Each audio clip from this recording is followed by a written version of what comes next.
नमस्ते विद्यार्थी मित्रांनो, पुन्हा एकदा तुम्हा सर्वांचं हार्दिक स्वागत आहे केमिस्ट्रीच्या आजच्या ह्या लेक्चरमध्ये। आणि आजही आपण पिरियॉडिक टेबलचा सेशन कंटिन्यू करत आहोत। गेल्या सेक्शनमध्ये आपण एक नवीन मुद्दा सुरू केलेला आहे अभ्यासासाठी। तो होता की पिरियॉडिक टेबलमध्ये जेवढे इलेमेंट आहेत त्या इलेमेंटच्या ज्या फिजिकल प्रॉपर्टीज आहेत त्या फिजिकल प्रॉपर्टीजमध्ये काय ट्रेंड आहे, म्हणजे ग्रुपमध्ये त्या प्रॉपर्टीज कशा बदलत जातात आणि पिरियडमध्ये त्या प्रॉपर्टीज कशा बदलत जातात। तर टोटल 4 प्रॉपर्टीज आपण डिस्कस करणार आहोत: atomic size, ionization enthalpy, electron gain enthalpy आणि इलेक्ट्रोनिगेटिव्हिटी। आणि यापैकी ॲटॉमिक साइज आपण लास्ट लेक्चरला पाहिली होती, पण आज आपण काय करणार आहोत, ॲटॉमिक साइजच कंटिन्यू करणार आहोत, पण काही ॲडिशनल मुद्दे आपण त्याच्यामध्ये पाहणार आहोत की जे मुद्दे तुम्हाला CET साठी, नीट साठी आणि JEE साठी हेल्पफुल ठरतील।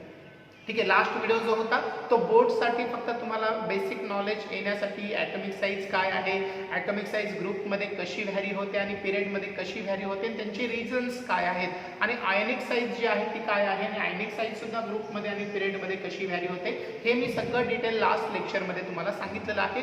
ज्यांनी तो व्हिडिओ पाहिला नसेल त्यांना मी रिकमेंड करेल की हे स्टडी करण्याच्या पूर्वी, म्हणजे आजचा व्हिडिओ तुम्हाला समजण्यासाठी पाठीमागचा जो व्हिडिओ मी तुमच्यासाठी अपलोड केलेला आहे तो तुम्हाला माहिती असणं, त्यातल्या बेसिक कन्सेप्ट तुम्हाला येणं हे खूप गरजेचं आहे। आणि जर ते येत असेल तर तुम्हाला हा व्हिडिओ थोडासा समजेल आणि तो फायद्याचा होईल, तो अप्लाय पण करता येईल जे काही तुम्ही शिकाल ते। ठीक आहे, कारण की ह्या व्हिडिओमध्ये मी खूप सारे कॉम्पिटेटिव्ह जे एक्झाम्स आहेत त्यांच्या व्ह्यूनी काही तुम्हाला नॉलेज देणार आहे। ठीक आहे, तर चला आजचं लेक्चर आपण सुरू करूया। आज आपण पाहणार आहोत ॲटॉमिक रेडियस जे आहे त्याचे टाइप्स। ठीक आहे, मग ॲटॉमिक रेडियसचे टाइप पाहण्याच्या अगोदर तुम्हाला ॲटॉमिक रेडियस बद्दलची माहिती असणं ही खूप गरजेची आहे। आणि ॲटॉमिक रेडियस काय आहे हे तुम्ही ऑलरेडी शिकला पण आहात। ॲटॉमिक रेडियस किंवा त्यालाच आपण काय म्हणतो, ॲटॉमिक साइज म्हणतो। एकदा रिवाइज करू आपण लास्ट व्हिडिओमध्ये जे पाहिलं होतं ते, की आपण पाहिलं होतं की ॲटॉमिक साइज जी आहे ती एखाद्या ॲटमच्या सेंटर पासून तर लास्ट शेल पर्यंतचं डिस्टन्स असतं। म्हणजे एखाद्या ॲटमचं स्ट्रक्चर जर आपण काढलं की जे आपण 9वी-10वीला स्टडी करत आलेलो होतो, हो की नाही, सपोज एखाद्या ॲटममध्ये 3 शेल आहेत, मग अशा वेळेस त्या ॲटमची साईज आपण काय कन्सिडर केली की ॲटमच्या सेंटर ऑफ द न्यूक्लियस पासून तर लास्ट शेल पर्यंतचं हे जे डिस्टन्स आहे या डिस्टन्सला आपण म्हटलं होतं ॲटॉमिक साइज किंवा त्यालाच ॲटॉमिक रेडियस पण नाव दिलं होतं। मग एखाद्यामध्ये 2 शेल असेल तर होईल काय, हे डिस्टन्स कमी होईल। एखाद्यामध्ये 4 शेल असेल तर होईल काय, हे डिस्टन्स काय होईल, इन्क्रीज होईल। लक्षात आलं, तर ॲटॉमिक साइज काय असते की कुठल्याही ॲटमच्या सेंटर पासून तर त्या ॲटमच्या लास्ट शेल पर्यंतचं जे डिस्टन्स आहे त्या डिस्टन्सलाच म्हणतो आपण ॲटॉमिक साइज, किंवा त्याला आपण वेगवेगळी नावं पण दिली। त्याला ॲटॉमिक साइजच्या ऐवजी तुम्हाला ॲटॉमिक रेडियस पण म्हणून विचारलं जाईल किंवा ॲटॉमिक रेडियाय म्हणून पण विचारलं जाईल। तर त्यावेळेस तुम्ही कन्फ्यूज होऊन जायचं नाही, जी ॲटॉमिक साइजची माहिती तुम्हाला आहे तीच तुम्हाला ॲटॉमिक रेडियाय आणि ॲटॉमिक रेडियस बद्दल द्यायची आहे। पहिला मुद्दा क्लिअर झाला, ओके। मग ॲटॉमिक साइज मध्ये डेफिनेशनचा पार्ट झाल्यावरती मी तुम्हाला सांगितलं की ही जी ॲटॉमिक साइज आहे ही ॲटॉमिक साइज ग्रुपमध्ये कशी चेंज होत जाते। म्हणजे पिरियॉडिक टेबलमध्ये कुठलाही ग्रुप तुम्ही घेतला तर त्या ग्रुपची इलेमेंट तुम्ही कंपेअर केले, त्या सगळ्यांच्या ॲटॉमिक साइजला तुम्ही कंपेअर केलं तर तुम्हाला त्याच्यामध्ये काय व्हॅरिएशन दिसतं। तर आपण हे पाहिलं की ग्रुपमध्ये टॉप टू बॉटम जर आपण मुवमेंट केली तर ही ॲटॉमिक साइज जी आहे ती इन्क्रीज होत जाते। आणि त्याचं रिझन आपण पाहिलं होतं, ॲटॉमिक साइज ग्रुपमध्ये इन्क्रीज होत जाण्याचं reason, in a group from top to bottom atomic size increases, so the reason is shells are added।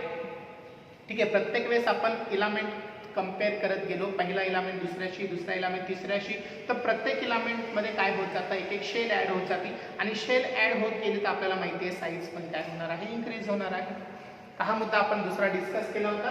नंतर मग आपण ग्रुपमधलं व्हॅरिएशन, नंतर पिरियडमधलं व्हॅरिएशन पाहिलं होतं। तर पिरियडमध्ये आपण पाहिलं होतं की जेवढे इलेमेंट एका पिरियडमध्ये प्रेझेंट असतील पिरियॉडिक टेबलमध्ये तर त्या सगळ्यांमध्ये शेल कॉमन असतात, हो की नाही। पण शेल जरी कॉमन असले तरीही त्यांचा ॲटॉमिक नंबर वाढत जात असल्यामुळे त्यांच्या न्यूक्लिअर चार्जवरती परिणाम होतो। प्रत्येकाचा न्यूक्लिअर चार्ज डिफरंट येतो। मग मी तुम्हाला सांगितलं होतं की ज्याचा न्यूक्लिअर चार्ज जास्त आहे तो करतो काय, लास्ट शेलचे इलेक्ट्रॉनला स्वतःकडे अट्रॅक्ट करतो आणि ती साईज जी आहे इनिशियली जेवढी आहे तेवढी आपल्याला वाटत होती त्यापेक्षा ती काय होते, कमी होते। आणि म्हणून मग आपण स्टेटमेंट केलं होतं की across the period from left to right atomic size is always decreases. Why it is decreases, because there is increase in nuclear charge, हो की नाही। तर हा मुद्दा आपण इथे डिस्कस केला होता। आता ह्या मुद्द्यामध्ये आपल्याला एक ॲडिशनल मुद्दा कॉम्पिटेटिव्हच्या व्ह्यूने स्टडी करायचा आहे, तो म्हणजे की न्यूक्लिअर चार्ज जो आहे त्या न्यूक्लिअर चार्जच्या ऐवजी आता आपल्याला कन्सिडर करायचा आहे इफेक्टिव्ह न्यूक्लिअर चार्ज।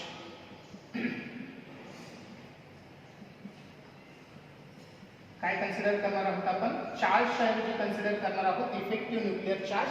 या इफेक्टिव्ह न्यूक्लिअर चार्जवरती तुम्हाला कॉम्पिटिटिव्हचे क्वेश्चन्स काही विचारले जाईल, मग त्यावेळेस तुमची अडचण होऊ नये म्हणून आता न्यूक्लिअर चार्ज ऐवजी आपण टर्म कन्सिडर करणार आहोत इफेक्टिव्ह न्यूक्लिअर चार्ज. ज्यावेळेस आपला हा व्हिडिओ चालू होईल त्यावेळेस मी तुम्हाला सांगेन की तो इफेक्टिव्ह न्यूक्लिअर चार्ज काय आहे. आत्ता सांगून देऊ, चला आत्ता सांगून देऊ म्हणजे तुमचा मुद्दा क्लिअर होऊन जाईल की पिरियडमध्ये सपोज आता पहिल्या ग्रुपची इलामेंट्स आपण घेऊ, कोणते कोणते आहेत पहिल्या पिरियडचे, नॉट ग्रुपचे, पहिल्या पिरियडचे इलामेंट आपण घेऊ. कोणता आहे पहिला पिरियडचा इलामेंट, लिथियमची सिरीज जर घेतली आपण, लिथियमच्या पुढे आहे बेरिलियम, बेरिलियमच्या पुढे आहे बोरॉन, मग आहे कार्बन, नंतर आहे नायट्रोजन, ऑक्सिजन, फ्लोरीन आणि निऑन. तर हे पिरियड नंबर 2 मध्ये प्रेझेंट असणारे इलामेंट्स आहेत. ओके, 8 इलामेंट असतील. मग ह्या 8 इलामेंटला आपण ॲटॉमिक साईज जर कम्पेअर केली तर आपल्याला हे पाहायला भेटलं की ॲटॉमिक साईज सगळ्यात जास्त लिथियमची होते, नंतर बेरिलियमची, नंतर बोरॉनची, नंतर कार्बनची, नंतर नायट्रोजनची. ओके, ही साईज जी आहे ती कमी कमी होत जाते, फ्लोरीनची ऑक्सिजनपेक्षा कमी होईल आणि सगळ्यात कमी साईज जी आहे ती निऑनची असेल. ठीक आहे. मग आता ही जी हा जो ट्रेंड आहे किंवा हे जे व्हॅरिएशन आपल्याला पाहायला भेटलं, हे व्हॅरिएशन पाहण्याचं रिझन आपण सांगितलं की लिथियमचा जो न्यूक्लिअर चार्ज आहे त्याच्यापेक्षा जास्त न्यूक्लिअर चार्ज बेरिलियमचा आहे, त्याच्यापेक्षा जास्त न्यूक्लिअर चार्ज बोरॉनचा आहे, त्याच्यापेक्षा जास्त न्यूक्लिअर चार्ज कार्बनचा आहे. आणि न्यूक्लिअर चार्ज इन्क्रीज होत गेल्यामुळे झालं काय की साईज जी आहे ती डिक्रीज होते.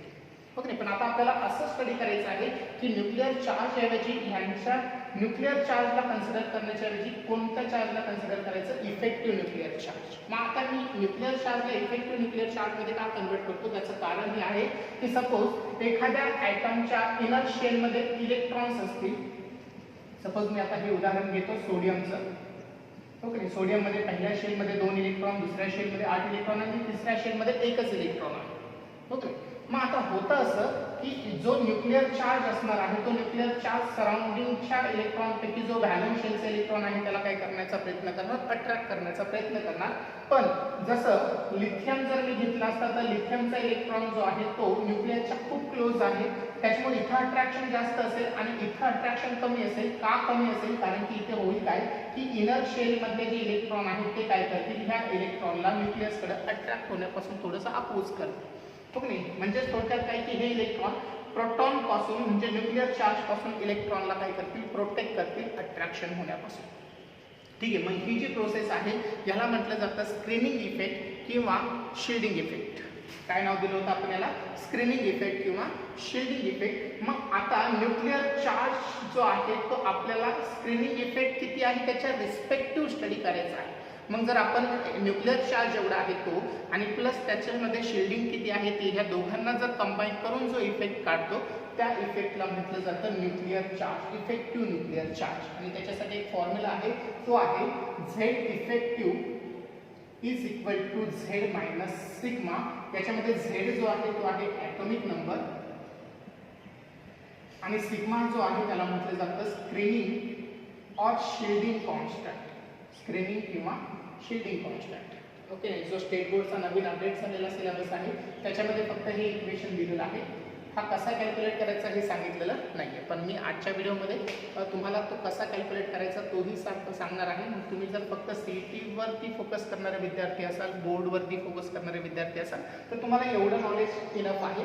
पण जे नीट आणि जीचा स्टडी करणारे विद्यार्थी आहेत त्यांना हा स्क्रीनिंग कॉन्स्टंट कसा कॅल्क्युलेट केला जातो, ओके, झेड इफेक्टिव्ह कसा कॅल्क्युलेट केला जातो हे सगळं डिटेल कॅल्क्युलेशनसाठी यूज करायचं. ओके, एकदम सोपं आहे तो पण मी तुम्हाला सांगून टाकतो. तर काय आहे तर पहा. ओके, आता जी नीट आणि जीचे विद्यार्थी आहेत त्यांनी फक्त इथं फोकस करा आणि जे बोर्डचे विद्यार्थी आहेत त्यांनी फक्त लक्षात काय ठेवायचं की पिरियडमध्ये लेफ्ट टू राईट जात असताना ॲटॉमिक साईज डिक्रीज होत जाते आणि डिक्रीज होण्याचं कारण आता फक्त न्यूक्लिअर चार्ज नाही म्हणायचं तर तिथं तुम्ही म्हणायचं इफेक्टिव्ह न्यूक्लिअर चार्ज इन्क्रीज होते. हो ना, मग इफेक्टिव्ह न्यूक्लिअर चार्ज जो आहे तो काय आहे असं तुम्हाला कोणी विचारलं तर तुम्ही हे इक्वेशन फक्त सांगायचं.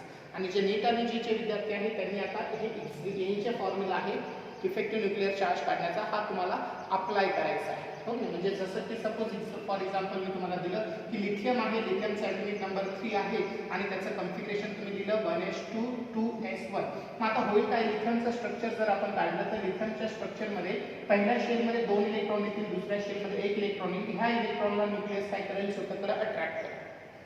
ओके, कारण की न्यूक्लिअर चार्ज आहे, पॉझिटिव्ह चार्ज आहे, इलेक्ट्रॉनला तो काय करेल, अट्रॅक्ट करेल. पण हे इलेक्ट्रॉन काय करतील, अट्रॅक्शन पासून त्याला प्रोटेक्ट करतील. मग इथं शिल्डिंग किती झालं त्याचा कॉन्स्टंट आपल्याला इथं कन्सिडर करायचा आणि त्याचा इफेक्टिव्ह न्यूक्लिअर चार्ज जो आहे त्याच्यासाठी हा न्यूक्लिअर चार्ज आपल्याला इथं कन्सिडर करायचा. झेड म्हणजे atomic number means nothing but the number of proton inside the nucleus.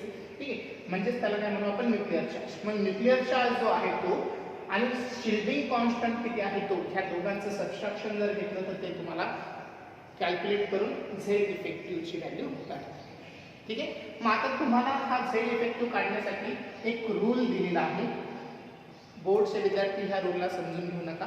बोर्डच्या विद्यार्थ्यांनी थोडासा पेशन्स ठेवा आणि याच्यानंतर मी जे टाईप ऑफ ॲटॉमिक रेडियस सांगेल ते तुमच्यासाठी हेल्पफुल ठरेल. ठीक आहे, जी आणि नीटच्या विद्यार्थ्यांसाठी पण ते हेल्पफुल ठरेल, कारण की बरेचसे कॉम्पिटिटिव्हचे क्वेश्चन तुम्हाला त्यावरती विचारले जातात. पण आता जो मुद्दा मी सांगत आहे झेड इफेक्टिव्ह कसा कॅल्क्युलेट करायचा तो स्पेशली कोणी फोकस करा फक्त नीट आणि जीच्या विद्यार्थ्यांनी. ठीक आहे, मग तो रूल जो आहे त्याला म्हटलं जातं स्लेटर्स रूल. एनसीईआरटीच्या बुकमध्ये पण याचा उल्लेख नाही आहे. ठीक आहे, तुम्हाला तो नोट करून घ्यायचा आहे. स्लेटर्स रूल काय.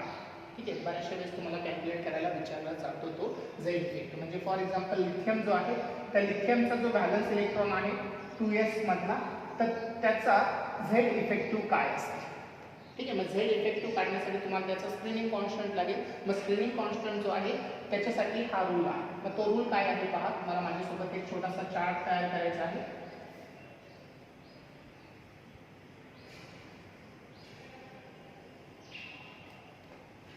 ह्याच्यामध्ये तुम्हाला लिहायचे आहेत ऑर्बिटल्स S आणि P, D आणि F. बघ ना, SP-DF हे ऑर्बिटल आपण शिकलेलो आहे. SP-DF. त्यानंतर इथे 3 पार्ट करायचे. एकाला n म्हणायचं, एकाला n-1 म्हणायचं, एकाला n-2 and onwards. n-2, n-3, n-4 जो काही असेल. ठीक आहे, मग यांचं मिनिंग समजून घ्या. शेल सांगितल्या. nth शेल म्हणजे लास्ट शेल, n-1 शेल म्हणजे लास्ट शेलच्या अगोदरची, त्याला आपण पेनल्टिमेट शेल म्हणतो.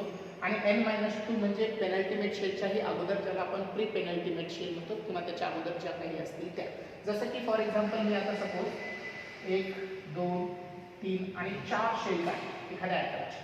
हो की ही पहिली शेल झाली, ही दुसरी शेल झाली, ही तिसरी शेल झाली, ही चौथी शेल झाली.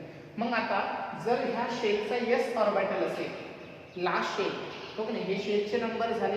ह्या शेलपैकी जी लास्ट शेल असती ती लास्ट शेल म्हणजे तुमची nth शेल.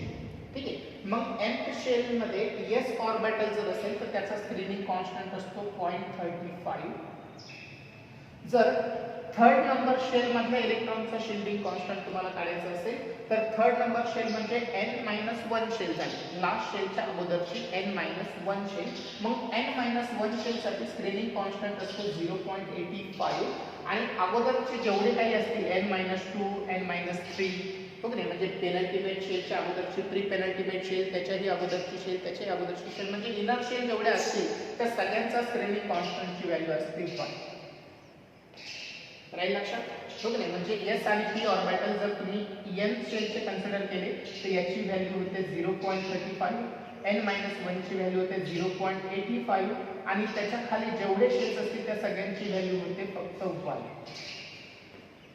आलं, ते कशाच्या केसमध्ये, s आणि p ऑर्बिटलच्या केसमध्ये. आता मी खाली जे आहे ते d आणि f ऑर्बिटल बद्दल लिहितो.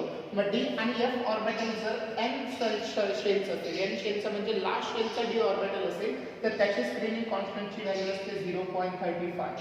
हो की नाही, इथं जी व्हॅल्यू आहे लास्ट शेल ही असेल 0.35.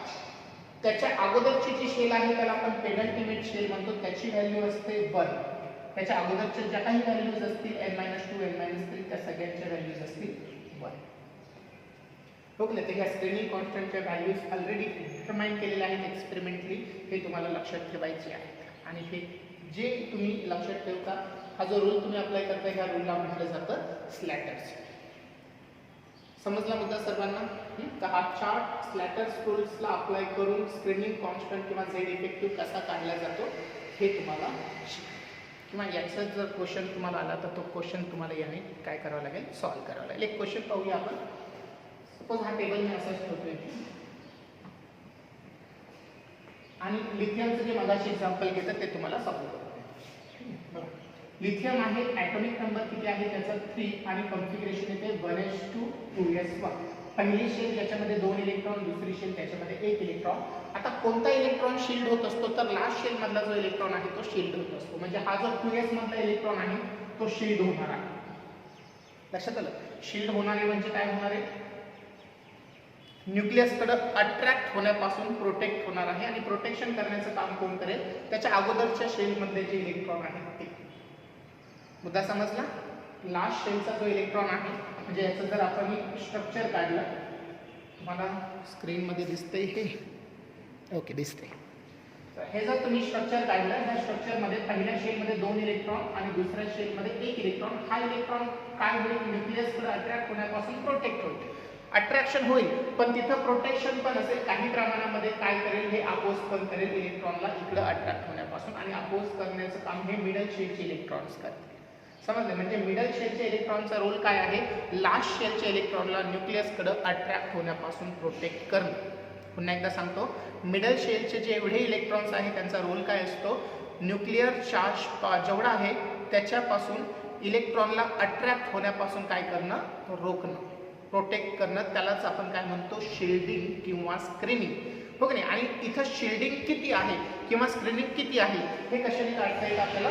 स्लेटर्स रोडनी. त्यासाठी तुम्हाला हा टेबल माहिती असणं गरजेचं आहे. ठीक आहे? मग ह्या टेबलमध्ये मी तुम्हाला सांगितलं की जर s आणि p ऑर्बिटल असेल आणि ते जर लास्ट शेलचं असेल, s आणि p ऑर्बिटल असेल आणि ते जर लास्ट शेलचं असेल तर त्याचा स्क्रीनिंग कॉन्स्टंटची व्हॅल्यू म्हणजे सिग्माची व्हॅल्यू जी आहे ती किती असते?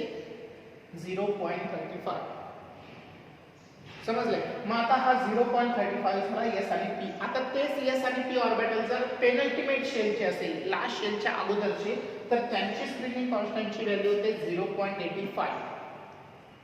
त्याचा स्क्रीनिंग कॉन्स्टंटची व्हॅल्यू किती येते? 0.85. त्याच्याही अगोदर जर असेल तर त्याचा स्क्रीनिंग कॉन्स्टंटची व्हॅल्यू 1 आहे. हो की नाही? आणि त्याच लास्ट शेलच्या s आणि p ऑर्बिटलच्या ऐवजी जर d आणि f ऑर्बिटल मध्ये इलेक्ट्रॉन गेले तर त्या ऑर्बिटलचा स्क्रीनिंग कॉन्स्टंट असतो 0.35. त्याच्या अगोदर जर d आणि f ऑर्बिटल पेनल्टिमेट शेलचे असेल म्हणजे लास्ट शेलच्या अगोदरच्या शेलचे असेल तर त्यांच्यासाठी आणि त्यांच्या अगोदर जेवढ्या शेल्स येतील त्यांच्यासाठी सेकंडची व्हॅल्यू असते. आता हे अप्लाय करू आपण लिथियम मध्ये. लिथियमचा हा शेवटचा इलेक्ट्रॉन प्रोटेक्ट होणार आहे त्याच्यामुळे त्याला निग्लेक्ट करायचं. ओके? आणि इनर शेलचं स्क्रीनिंग कॉन्स्टंट कॅल्क्युलेट करायचं. मग इनर शेल जी आहे ती आहे 1 नंबरची. मग 1 नंबरची शेल त्याच्यामध्ये टोटल शेल्स आहेत किती? 2.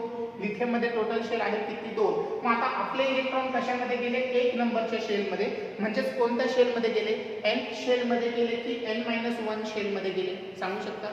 याच्यासाठी n शेल कोणती असेल? 2 नंबरची. n शेल म्हणजे लास्ट शेल. हो की नाही? आणि n-1 शेल जी आहे ती म्हणजे 1 नंबरची झाली, पेनल्टिमेट शेल. मग पेनल्टिमेट शेलचा s ऑर्बिटल आहे.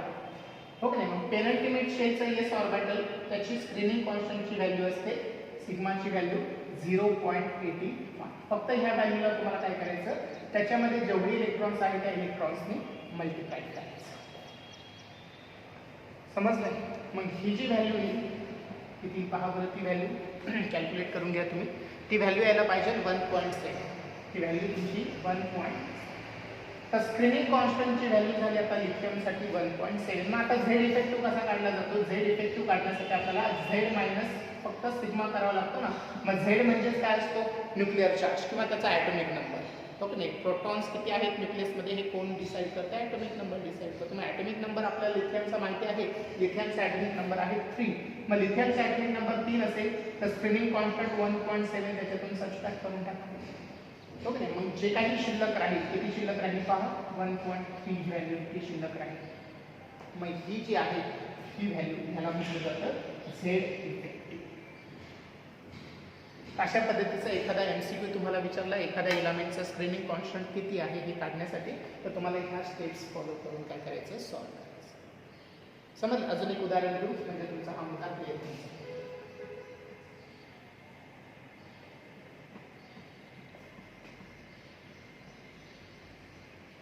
सपोज आता मी तुम्हाला बोरॉन दिलं. बोरॉनचा ॲटॉमिक नंबर आहे 5 आणि इलेक्ट्रॉनिक कॉन्फिगरेशन होते त्याचं 1s2 2s2 2p1. मग आता लास्ट शेलचा इलेक्ट्रॉन जो आहे पी ऑर्बिटल मध्ये आहे आणि हा काय होईल, प्रोटेक्ट होईल न्यूक्लियसकडे अट्रॅक्ट होण्यापासून आणि प्रोटेक्शन करण्याचं काम हे मिडल शेलचे इलेक्ट्रॉन्स करतात. मान्य आहे? ओके. मग ह्या मिडल शेलच्या इलेक्ट्रॉन्सचा स्क्रीनिंग कॉन्स्टंट काढायचा आहे. मग पहिला स्क्रीनिंग कॉन्स्टंट काढू आपण 2s चा. ओके. मग 2s जो आहे तो नंबर कोणत्या शेलचा नंबर आहे, nth शेल आहे की n-1 शेल आहे, म्हणजे लास्ट शेल आहे की पेनल्टिमेट शेल आहे. तर तुम्ही सांगाल की ही लास्ट शेल आहे, याच्यामध्ये दोन शेल आहेत, पहिली शेल आणि दुसरी शेल. हो की नाही. मग 2s मधले जे इलेक्ट्रॉन्स आहेत ते लास्ट शेल मध्ये गेले. लास्ट शेल म्हणजे nth शेल साठी. मग n शेल s ऑर्बिटल साठी स्क्रीनिंग कॉन्स्टंट किती असतो, 35. त्याच्यामध्ये इलेक्ट्रॉन किती आहे, 2. हा झाला 2s चा स्क्रीनिंग कॉन्स्टंट. हो की नाही. प्लस आता त्याच्यामध्ये आपल्याला 1s चा स्क्रीनिंग कॉन्स्टंट ऍड करावा लागेल. मग 1s ही जी आहे शेल, याला कोणती शेल म्हणणार, n-1 लास्ट शेलच्या अगोदरची. हो की नाही. मग n-1 s साठी काय असतो स्क्रीनिंग कॉन्स्टंट, तो असतो 0.85. हो की नाही. फक्त त्याला मल्टिप्लाय करायचं त्याच्यामध्ये जेवढे इलेक्ट्रॉन्स आहेत त्यांनी. मग ही व्हॅल्यू तुम्हाला भेटेल, सपोज x की व्हॅल्यू भेटली, ही व्हॅल्यू जी आहे ती झाली स्क्रीनिंग कॉन्स्टंटची व्हॅल्यू. आणि मग त्याच्या बेसिसवरती z इफेक्टिव्ह कसा काढला जातो, z effective is equal to z minus sigma. तर z ची व्हॅल्यू किती आहे बोरॉनसाठी 5 आणि सिग्माची व्हॅल्यू जी आलेली आहे ती, ह्याचं सबट्रॅक्शन केलं तर हे तुम्हाला भेटेल z इफेक्टिव्हची व्हॅल्यू. तर हा z इफेक्टिव्ह कसा कॅल्क्युलेट करायचा तर हे तुम्हाला माहिती पाहिजे. ठीक आहे. तर हा एक ॲडिशनल मुद्दा जो आहे तो नीट आणि जीच्या विद्यार्थ्यांनी फोकस करा. आणि जे स्टेट बोर्डचे विद्यार्थी आहेत त्यांनी हे कॅल्क्युलेशन केले नाही तरी चालेल, तुम्हाला याच्यावरती प्रश्न नसेल. हो का नाही. पण तुम्ही जर नीट जीची पण तयारी करत असाल साईड बाय साईड तर तुम्हाला हा मुद्दा हेल्पफुल ठरेल. समजले. पण तुम्ही इतर वेळेस फक्त फोकस कशावरती करायचा, थेरी लिहिण्यासाठी हा फॉर्म्युला फक्त लक्षात ठेवायचा, z इफेक्टिव्ह. म्हणजे ज्यावेळेस मी पाठीमागच्या व्हिडिओमध्ये तुम्हाला म्हटलं होतं की न्यूक्लिअर चार्ज इन्क्रीज होतो, आता तुम्ही तिथं न्यूक्लिअर चार्जच्या ऐवजी कुठला वर्ड यूज करायचा, इफेक्टिव्ह न्यूक्लिअर चार्ज. समजले. मग आता आपलं स्टेटमेंट काय झालं पिरियड बद्दल, in a period from left to right atomic size decreases. Why it is decreases, because of increase in effective nuclear charge. आणि हा इफेक्टिव्ह न्यूक्लिअर चार्ज कसा काढला जातो, z effective minus is equal to z minus sigma. आणि हा sigma काय आहे तर स्क्रीनिंग कॉन्स्टंट आहे. आणि हा स्क्रीनिंग कॉन्स्टंट कसा कॅल्क्युलेट केला जातो तर बाय युझिंग स्लेटर्स लॉ. मग स्लेटर्स लॉचे हे जे काय आहे कॅल्क्युलेशन. ठीक आहे. मुद्दा क्लिअर झाला. ओके. तर हे झालं तुमचं ॲटॉमिक साईजबद्दलचं नॉलेज. आणि तुम्हाला मग कुठलेही दोन इलामेंट दिली तर तुम्हाला ते कम्पेअर करून तुम्ही काय सांगू शकता, कोण जास्त ॲटॉमिक साईज ज्याची जास्त आहे, कोण ग्रेटर इन साईज आहे, कोण स्मॉलर इन साईज आहे. हो की नाही. हे झालं होतं आपलं प्रिव्हियस लेक्चर. ह्या प्रिव्हियस लेक्चरच्या बेसिसवरती आपण फक्त आज नवीन काय शिकलो, हा z इफेक्टिव्ह कसं कॅल्क्युलेट करायचं. पण आजच्या लेक्चरचं जे हेडिंग आहे ते आहे टाईप्स ऑफ ॲटॉमिक रेडियस. म्हणजे आपल्याला आता type of atomic radius consider करायचे आहेत, ॲटॉमिक रेडियसचे टाईप समजून घ्यायचे आहेत. ठीक आहे. मग याच्यावरती क्वेश्चन्स कसे असतात, ते क्वेश्चन्स तुम्ही कसे हँडल करणार आहात, कसे टॅकल्स करणार आहात किंवा कसे त्या ॲन्सर्सपर्यंत पोहोचणार आहात, याचं सगळं नॉलेज तुम्हाला ह्या टाईपला एकदा समजून घेतलं तर मग येईल. ठीक आहे. तर आपण आता तुमच्या नोट्समध्ये इन्क्लूड करून टाकायला, इन्क्लूड करा त्याला types of atomic radius. Types of atomic radius. तर ॲटॉमिक रेडियस जे आहे त्याचे टाइप्स आपल्याला पाहिजे आहेत. मग आता ॲटॉमिक रेडियसचे टाइप्स पाहण्याची गरज का पडली ते पहिल्यांदा समजून घेऊ.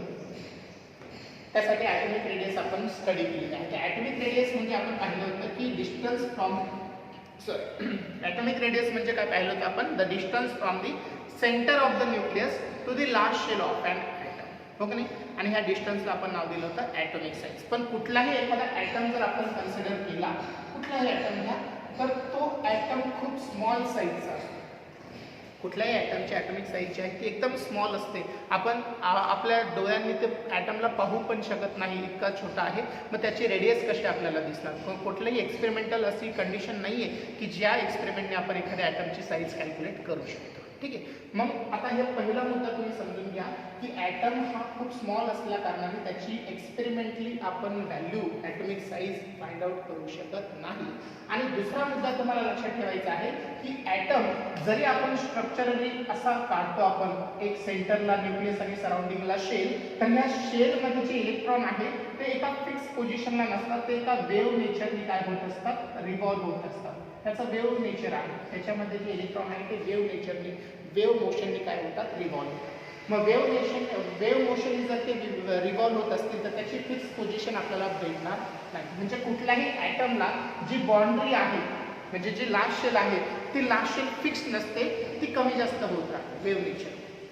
त्याच्यामुळे एक्झॅक्टली ती बाउंड्री पण आपल्याला कन्सिडर करता येणार नाही आणि म्हणून त्याच्या बेसिसवरती आपण ॲटॉमिक साईज पण सांगू शकत नाही. ठीक आहे. दुसरी गोष्ट काय लक्षात ठेवायची की ॲटम जे आहे त्याला फिक्स्ड बाउंड्री नसते. No fixed boundary. ठीक आहे. मग आता ह्या दोन मुद्द्यामुळे एक तर तो छोटा आहे आणि प्लस त्याची बाउंड्री पण फिक्स नाही. ह्या दोन रिझनमुळे कुठल्याही एका इंडिव्हिज्युअल ॲटमची, अनकंबाईंड ॲटमची रेडियस आपण कुठल्याही पद्धतीने शोधू शकत नाही. मग जर आपल्याला ॲटमची रेडियस शोधायची असेल तर त्यासाठी त्या ॲटम्सला काय करावं लागेल? कंबाईन करावं लागेल. ठीक आहे. म्हणजे ॲटम्सला कंबाईन केल्यानंतर त्याची बाउंड्री पण फिक्स्ड होईल. ओके नाही. कंबाईन केल्यावरती त्याच्या लास्ट शेलचे इलेक्ट्रॉन आयदर शेअर होतील किंवा ट्रान्सफर होतील. त्याच्यामुळे काय होईल? ते स्टडी होईल.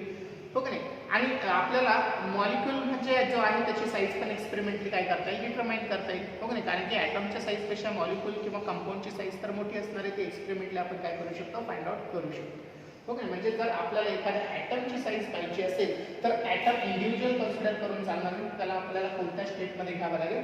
कंबाईंड स्टेटमध्ये घ्यावं लागेल.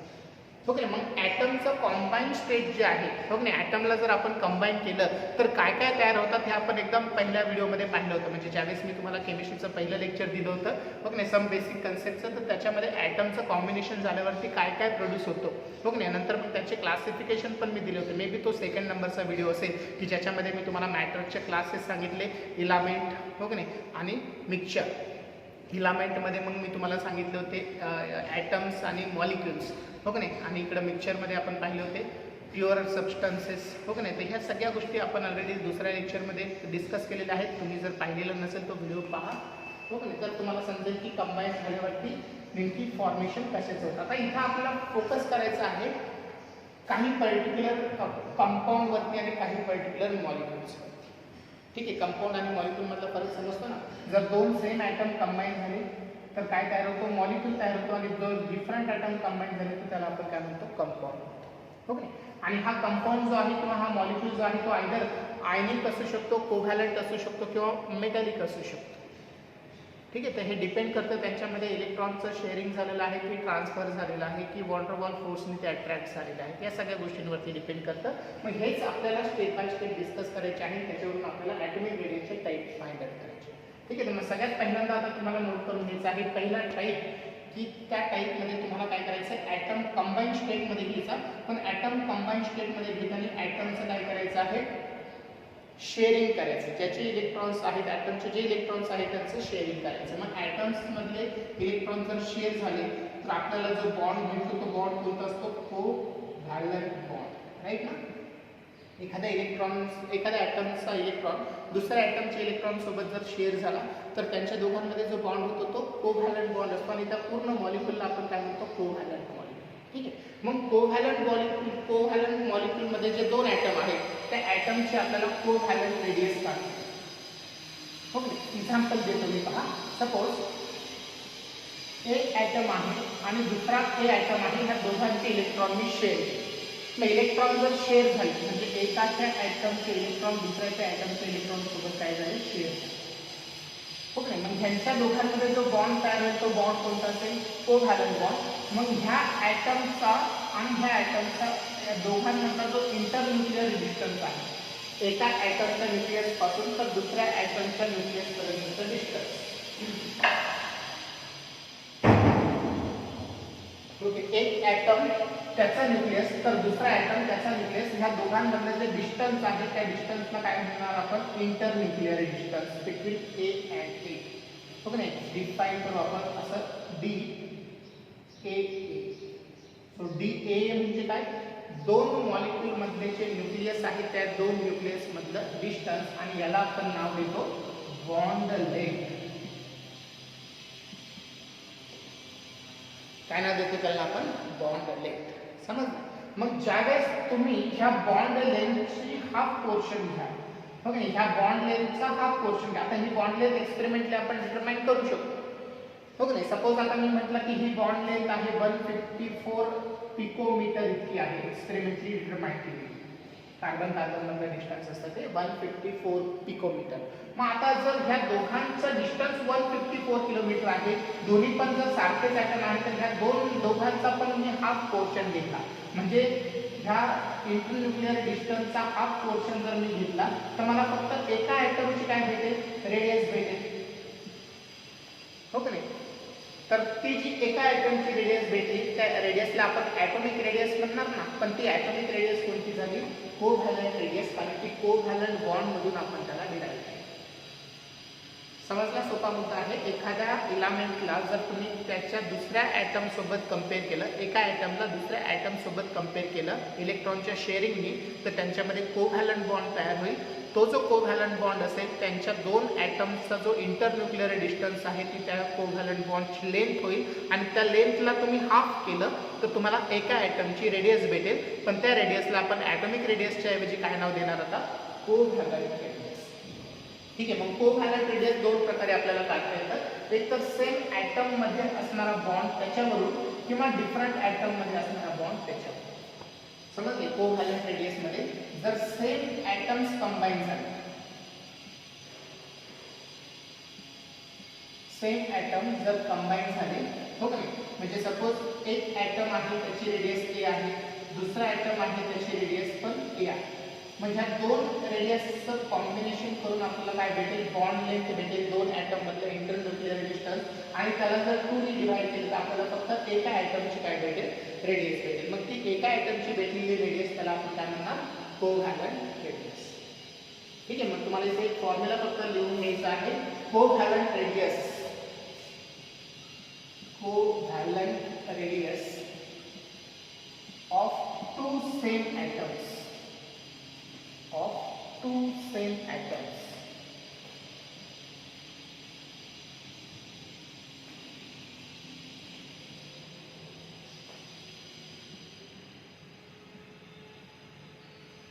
Is equal to RA plus RA upon 2. आणि RA plus RA हेच काय झालं बरं, distance between two atom, internuclear distance between two atom. समजतंय, तर तुम्हाला हा मुद्दा तिथे इन्क्लूड करून घ्यायचा आहे. ठीक आहे. हे बोर्डसाठी पण गरजेचं आहे आणि कॉम्पिटिटिव्हसाठी पण गरजेचं आहे. ठीक आहे. परंतु आता जर डिफरंट ॲटम्स असेल, कोव्हॅलंट रेडियसचे आहे, म्हणजे ए आणि बी ह्या दोघांमध्ये इलेक्ट्रॉनचं शेअरिंग झालं, दोघांच्या साईज आता वेगवेगळ्या असतील, हो की नाही, ॲटम डिफरंट आले याचा अर्थ साईज वेगवेगळे असतील. सुरुवातीला ए ज्यावेळेस मी कंबाईन केलं त्यावेळेस ॲटम तर सेम होते, आता ॲटम्स कसे झाले, डिफरंट झाले. मग डिफरंट ॲटम्सची कोव्हॅलंट रेडियस तुम्हाला काढायची आहे, टू डिफरंट ॲटम्स. तर अशा वेळेस तुम्हाला काय करावं लागतं, एका ॲटमची रेडियस प्लस दुसऱ्या ॲटमची रेडियस घ्यावी, हो की नाही, हे तर करणार. पण आता याला 2 ने डिवाइड करायचं नाही, याला 2 ने डिवाइड करायचं नाही, तर त्याच्यासाठी एक इक्वेशन तुम्हाला दिलेलं आहे, ते तुमच्या NCERTच्या बुकमध्ये नाही आहे, पण तुम्हाला इन्क्लूड करून घ्यायचं आहे. जे स्टेट बोर्डचे विद्यार्थी आहेत त्यांना हे सेकंड मुद्दा कन्सिडर करून चालणार नाही, त्यांनी फक्त पहिला मुद्दा कन्सिडर करायचा. जे नीटची तयारी करणारे विद्यार्थी आहेत त्यांनी मात्र काय करायचं, हा सेकंड मुद्दा लिहायचा, पण ह्या इक्वेशनमध्ये मॉडिफिकेशन काय करायचं ते नोट करून घ्या. त्याच्यातून एक व्हॅल्यू सबस्ट्रॅक्ट करायची, ती म्हणजे 0.09 इंटू डेल्टा EN. ती व्हॅल्यू फक्त त्याच्यामध्ये सबट्रॅक्ट करण्यासाठी वापरायची, 0.09 into delta EN. Delta EN जो आहे तो काय आहे पहा, पिरियॉडिक टेबलमध्ये आपण पुढे शिकणार आहोत. EN म्हणजे इलेक्ट्रोनिगेटिव्हिटी. इलेक्ट्रोनिगेटिव्हिटी म्हणजे काय असतं, एखाद्या ॲटमकडे इलेक्ट्रॉन अट्रॅक्ट करण्याची पॉवर किती आहे त्याची ॲबिलिटी, हो की नाही. मग जर ॲटम डिफरंट असतील तर दोघांची पण इलेक्ट्रॉन अट्रॅक्ट करण्याची पॉवर वेगवेगळी असेल, मग तुम्हाला काय करायचं, त्या दोन पॉवरचा इलेक्ट्रोनिगेटिव्हिटीचा काय करायचा, डिफरन्स घ्यायचा आहे, हो की नाही. म्हणजे second इलेमेंटची electronegativity minus first इलेमेंटची electronegativity, यांचा काय करायचा, डिफरन्स घ्यायचा, त्याला डेल्टा EN म्हणायचं, डिफरन्स इन इलेक्ट्रोनिगेटिव्हिटी. जो येईल तो तुम्हाला मल्टिप्लाइड करायचा 0.09 नी आणि ती व्हॅल्यू सबस्ट्रॅक्ट करायची या रेडियस, हो की नाही. ही रेडियस म्हणजे काय झाली, इंटरन्यूक्लिअर डिस्टन्स बिटवीन ए आणि बी. समजले, तर हा मुद्दा तुम्हाला जी आणि नीटसाठी हेल्पफुल आहे. आणि बाकीचा जो स्टडी आहे तो तुमचा स्टेट बोर्डचा स्टडीज आहे. समजले, तर ही झाली तुमची कोव्हॅलंट रेडियस. पुन्हा एकदा रिवाइज करतो मी, पहा. कोव्हॅलंट रेडियस म्हणजे काय, जर एखादा ॲटम दुसऱ्या ॲटम सोबत कॉम्बाईन करण्यासाठी आपण जर त्यांच्यामध्ये इलेक्ट्रॉनचं शेअरिंग केलं तर त्या दोन ॲटममध्ये कोव्हॅलंट बॉन्ड होतो. ठीक आहे. ते दोन ॲटम जर सेम असेल तर सेम ॲटममध्ये जो इंटरन्यूक्लिअर डिस्टन्स आहे त्या डिस्टन्सला आपण त्या बॉन्डची लेंथ म्हणणार, कोव्हॅलंट बॉन्डची लेंथ. आणि जी कोव्हॅलंट बॉन्डची लेंथ आहे म्हणजे radius of first atom plus radius of second atom. Okay. Covalent बॉन्डची length radius of first atom plus radius of second atom, त्याला जर तुम्ही 2 ने डिवाइड केलं तर तुम्हाला एका ॲटमची रेडियस भेटेल. त्या रेडियसला आपण कोव्हॅलंट रेडियस म्हणणार. ॲटॉमिक रेडियसच पण कोणत्या टाईपमध्ये आली ती कोव्हॅलंट रेडियस. आणि जर दोन ॲटम कंबाईन होण्यासाठी शेअरिंग करण्यासाठी आपण जर दोन्ही पण डिफरंट वापरले ए आणि बी तर अशा वेळेस त्या दोघांमध्ये पण कोव्हॅलंट बॉन्डच तयार होईल. पण त्या कोव्हॅलंट बॉन्डमध्ये एकाची साईज कमी असेल एकाची साईज जास्त असेल, त्याच्यामुळे आपल्याला सिम्पली त्यांना 2 ने डिवाइड करून आपल्याला ॲटॉमिक रेडियस भेटणार नाही. मग अशा वेळेस तुम्ही काय करणार, इक्वेशन अप्लाय करणार. याच्यामध्ये काय करणार, पहिल्या ॲटमची रेडियस प्लस दुसऱ्या ॲटमची रेडियस म्हणजे त्या दोघांमध्ये इंटरन्यूक्लिअर डिस्टन्स जे आहे ते, त्याच्यातून ही व्हॅल्यू काय करणार, सबस्ट्रॅक्ट करणार. कोणती व्हॅल्यू, 0.09 इंटू डेल्टा ई. मुद्दा समजला सर्वांना. तर हे तुम्हाला लक्षात ठेवायचं आहे हायर स्टडीसाठी. So this is all about covalent radius. ठीक आहे. दुसरी जी रेडियस तुम्हाला स्टडी करायची आहे ती आहे metallic radius. Second type of radius is the metallic radius. Metallic radius म्हणजे काय, मेटलचे जे ॲटम्स आहेत त्यांच्यामध्ये जो बॉन्ड तयार होतो त्याला म्हटलं जातं मेटॅलिक रेडियस. ठीक आहे. मेटॅलिक बॉन्ड, सपोज एक मेटल प्लेट आहे, सपोज ही आयर्नची प्लेट आहे, लोखंड आहे. ठीक आहे. मग या आयर्न प्लेटमध्ये आयर्नचा एकच ॲटम नसेल तर आयर्नचे डिफरंट ॲटम्स काय झालेले असतील, कंबाईन झालेले असतील. जो आयर्न आहे त्याचे डिफरंट ॲटम्स जे आहेत ते काय झाले, कंबाईन झाले. पण यांच्यामध्ये आता इलेक्ट्रॉनचं शेअरिंग झालेलं आहे का, दोन इलेक्ट्रॉन जे आहे, दोन मेटल आहेत Fe ॲटम्स. ओके. यांच्यामध्ये इलेक्ट्रॉनचं शेअरिंग नाही झालं तर ह्यांच्यामध्ये प्रत्येक आयर्नमध्ये काय असणार आहे, इलेक्ट्रॉन, फ्री इलेक्ट्रॉन असेल. आपल्याला माहिती आहे की मेटल्सचे काय आहेत, इलेक्ट्रिसिटी आणि हीटचे गुड कंडक्टर्स असतात. का बरं गुड कंडक्टर्स असतात, तर त्यांच्यामध्ये फ्री इलेक्ट्रॉन्स असतात. मग फ्री इलेक्ट्रॉन्स काय करतात, ह्या प्लेटवरती इलेक्ट्रॉन्सचं एक क्लाउड तयार करतात. म्हणजे हे इलेक्ट्रॉन ह्या पूर्ण प्लेटवरती मूव्ह होत असतात. ठीक आहे. मग मूव्ह होत असताना एका साईडकडून दुसऱ्या साईडने गेले तर तिथं काय तयार होईल, पॉझिटिव्ह चार्ज तयार होईल. हो की नाही. म्हणजे एका मेटलचे इलेक्ट्रॉन पुढे मूव्ह झाले तर तिथं काय तयार होईल, पॉझिटिव्ह. पुन्हा पाठीमागचे मेटल्सचे इलेक्ट्रॉन त्याच्याकडे इथं पॉझिटिव्ह चार्ज तयार होईल. म्हणजे इथं काय असेल, एक पूर्णपणे इलेक्ट्रॉनचा क्लाउड तयार झालेला असेल. समजलं. त्याला काय म्हटलं जातं माहिती, त्याला म्हटलं जातं कार्नेल ऑफ इलेक्ट्रॉन किंवा सी ऑफ इलेक्ट्रॉन. समजलं. मग हे जे इलेक्ट्रॉन्स मूव्ह झालेले आहेत आणि प्लस त्याच्यामध्ये जे पॉझिटिव्ह चार्ज जनरेट झालेले आहेत त्यांच्यामध्ये ज्यावेळेस अट्रॅक्शन क्रिएट होईल तेव्हा ते दोन ॲटम एकमेकांसोबत काय होतील, बाइंड होतील. पण त्या फोर्सला, त्या दोन ॲटममध्ये असणाऱ्या फोर्सला आपण बॉन्ड म्हणतात. पण कोणता बॉन्ड असेल तो मेटॅलिक बॉन्ड. लक्षात आले.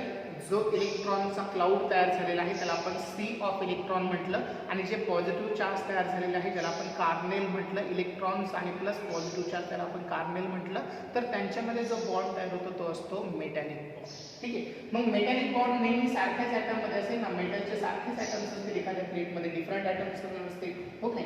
मग जो मेटॅलिक बॉन्ड आहे त्याच्यामध्ये जे इंटरन्यूक्लिअर डिस्टन्स आहे त्या डिस्टन्सला जर 2 ने डिवाइड केलं म्हणजे एकाची रेडियस आणि दुसऱ्याची रेडियस काय झाली, सेपरेटली कॅल्क्युलेट झाली, तर त्याला म्हणतो आपण मेटॅलिक रेडियस. सेम आहे कोव्हॅलंट रेडियस सारखं, फक्त कोव्हॅलंट बॉन्डिंगच्या ऐवजी कोणता बॉन्डिंग यूज करायचा बरं तिथं, मेटॅलिक बॉन्ड. मग मेटॅलिक बॉन्डमध्ये ज्या दोन ॲटममध्ये जे इंटरन्यूक्लिअर डिस्टन्स आहे त्याचा हाफ पोर्शन जर घेतला तर आपल्याला भेटतं मेटॅलिक रेडियस. ठीक आहे. मग कोव्हॅलंट रेडियस आणि मेटॅलिक रेडियस दोघांना पण कसं तुम्ही डिफाईन करणार, कोव्हॅलंट रेडियस और metallic radius is the half of the internuclear distance between two atom. दोन ॲटममध्ये जे इंटरन्यूक्लिअर डिस्टन्स आहे त्याचा हाफ पोर्शन म्हणजे कोणते bond, covalent bond, covalent radius किंवा त्याला तुम्ही मेटॅलिक रेडियस पण म्हणता. पण तुम्ही ज्यावेळेस कॉम्पिटिटिव्हची तयारी करता त्यावेळेस त्यांच्यामध्ये डिफरन्शिएशन पण तुम्हाला करता आलं पाहिजे. ठीक आहे. मग कोव्हॅलंट बॉन्डमध्ये दोन वेगवेगळे टाईप आहेत, सेम ॲटम असेल आणि डिफरंट ॲटम असेल. आणि मेटॅलिक बॉन्ड जो आहे, मेटॅलिक रेडियस जो आहे त्याच्यामध्ये एकच टाईप असेल. ठीक आहे. आणि अजून एक टाईप तुम्हाला पाहायला भेटतो जे स्टेट बोर्डच्या बुकमध्ये नाही आता, हा फक्त मुद्दा कॉम्पिटिटिव्हसाठी तुम्ही स्टडी करायचा, तो म्हणजे वॉन डेर वाल रेडियस. ठीक आहे. हा जो मी मुद्दा सांगत आहे तो फक्त आता जी आणि नीटच्या विद्यार्थ्यांसाठी आहे. बोर्ड स्टडी करणारे विद्यार्थी याच्याकडे दुर्लक्ष करा. ठीक आहे. कोणता मुद्दा आहे तो? Van der Waals radius. म्हणजे वॉन डर वॉल रेडियस काय आहे पहा. जर सपोज एक मॉलिक्यूल आहे की ज्याच्यामध्ये ऑलरेडी बॉन्डिंग झालेलं आहे, दुसरा मॉलिक्यूल आहे त्याच्यामध्ये सुद्धा बॉन्डिंग आहे, परंतु होतं असं की ह्या दोन मॉलिक्यूलमध्ये सुद्धा इंटरॅक्शन होतं, काही प्रमाणामध्ये फोर्स ऑफ अट्रॅक्शन त्यांच्यामध्ये पण असतात. मग दोन डिफरंट मॉलिक्यूलमध्ये जे फोर्स ऑफ अट्रॅक्शन असतं त्याला आपण काय म्हणतो? Van der Waals force. आणि दोन मॉलिक्यूल मधला जो वॉन डर वॉल फोर्स आहे म्हणजे वॉन डर वॉल बॉन्ड आहे त्याचा जर हा पोर्शन आपण घेतला तर आपल्याला काय भेटेल? वॉन डर वॉल रेडियस भेटेल. समजले? मग वॉन डर वॉल रेडियस म्हणजे काय की दोन मॉलिक्यूल मध्ये असणारं जे काही डिस्टन्स आहे त्याचा half portion, so that is the van der Waals radius. मग कॉम्पिटिटरला तुम्हाला प्रश्न विचारला जातो की जे तीन टाईप आहेत, कोणती? वॉन डर वॉल रेडियस, त्यानंतर मेटॅलिक रेडियस आणि कोव्हॅलंट रेडियस. ह्या तिघांपैकी स्मॉलर साईज कोणाची असते, लार्जर साईज कोणाची असते? तर ती ऑर्डर लक्षात ठेवायची. वॉन डर वॉल जी रेडियस आहे ती नेहमी जास्त असते मेटॅलिक पेक्षा, आणि मेटॅलिक रेडियस ही नेहमी जास्त असते कोव्हॅलंट रेडियस पेक्षा. सगळ्यात स्मॉल जे रेडियस आहे ती असते कोव्हॅलंट रेडियस. तर हा कॉम्पिटिटिव्हच्या वेळी तुम्हाला इम्पॉर्टंट सिक्वेन्स आहे. Okay, so this is the types of atomic radius. आणि नंतर मग शेवटी एक एक्स्ट्रा पॉईंट तुम्हाला तुमच्या बुकमध्ये पाहायला भेटेल, तो म्हणजे आयनिक रेडियस. ऑलरेडी आपण डिस्कस केलेला आहे आयनिक रेडियस. एखाद्या ॲटमने जर आयन फॉर्म केला, इलेक्ट्रॉन लॉस केला तर पॉझिटिव्ह आयन, इलेक्ट्रॉन गेन केला तर निगेटिव्ह आयन, हो की नाही. आणि मग त्या दोन आयनमध्ये जो कॉम्बिनेशन होऊन बॉन्ड तयार होतो त्याला म्हणतो आपण फोर्स ऑफ अट्रॅक्शन. पण ते कोणतं असतं? इलेक्ट्रोस्टॅटिक फोर्स, सॉरी इलेक्ट्रोस्टॅटिक नाही, इलेक्ट्रोव्हॅलंट फोर्स ऑफ अट्रॅक्शन. ठीक आहे. मग त्या इलेक्ट्रोव्हॅलंट फोर्स ऑफ अट्रॅक्शनलाच आपण इलेक्ट्रोव्हॅलंट बॉन्ड किंवा आयनिक बॉन्ड म्हणतो. आणि त्या आयनिक बॉन्डचं पण हाफ डिस्टन्स तुम्ही घेतलं तर तुम्हाला आयनिक रेडियस भेटेल. ठीक आहे. पण आयनिक रेडियसपेक्षा तुम्हाला वेगवेगळे आयन्स दिली जाईल परीक्षेमध्ये. मग कॅटायन असेल आणि ॲनायन असेल तर कोणाची साईज कमी कोणाची जास्त हे ऑलरेडी पहिल्या व्हिडिओमध्ये मी तुम्हाला सांगितलेलं आहे. एखादा न्यूट्रल ॲटम इलेक्ट्रॉन लॉस करून कॅटायन फॉर्म करतो, मग त्या कॅटायनला तुम्ही त्याच्या ॲटमसोबत कम्पेअर केलं तर कॅटायनची साईज स्मॉल असते आणि ॲनायनची जो ॲटम आहे न्यूट्रल ॲटम त्याची साईज मोठी असते. ठीक आहे. तर कॅटायनची साईज स्मॉल असण्याचं कारण की तिथं इफेक्टिव्ह न्यूक्लिअर चार्ज जास्त होतो. आणि ॲनायनबद्दल सांगायचं आहे की जर एखादा ॲटमने इलेक्ट्रॉन गेन केला तर इलेक्ट्रॉन गेन केल्यावरती त्याच्यापासून निगेटिव्ह आयन तयार होतो. निगेटिव्ह आयनला त्याच्या ॲटमसोबत कम्पेअर केलं तर ॲटमची साईज कमी होते आणि त्या आयनायनची साईज जास्त होते, कारण की त्या केसमध्ये इफेक्टिव्ह न्यूक्लिअर चार्ज जो ॲनायनचा आहे तो डिक्रीज होतो. ठीक आहे. तर हे महत्त्वाचे मुद्दे आहेत. याच्यावरती तुम्हाला बरेचसे क्वेश्चन्स विचारले जातील कॉम्पिटिटिव्हमध्ये, त्यासाठी तुम्ही ते रेडी असले पाहिजे. हा मुद्दा जर समजला असेल तर वेल अँड गुड आहे, पण जर समजलं नसेल इन केस तर तुम्ही मला कॉन्टॅक्ट करून तुमचे डाऊट्स क्लिअर करून घेऊ शकता. ठीक आहे. So this is all about today's lecture. Bye bye and have a